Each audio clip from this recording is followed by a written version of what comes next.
My friend Bob was at the pier of a small coastal village when a small boat with just one fisherman docked. Inside the small boat were several large yellowfin tuna. Bob complimented the fisherman on the quality of his fish and asked how long it took to catch them. The fisherman told him that it only took a little while. Bob then asked why didn't he stay out longer and catch more fish. The fisherman said that he had enough to support his family's immediate needs. Bob asked, "But what do you do with the rest of your time?"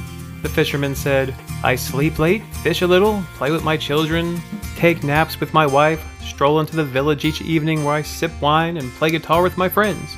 I have a full and busy life." Bob scoffed. "I have an MBA and could help you. You should spend more time fishing and with the proceeds, buy a bigger boat.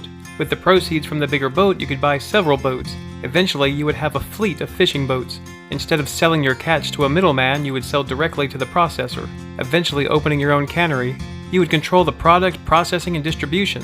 You would need to leave this small fishing village and move to a bigger city. Eventually move to New York City where you could run your expanding enterprise." The fisherman asked, "How long will that take?" Bob said, 15 or 20 years. The fisherman asked, "But then what?" Bob laughed and said, "That's the best part.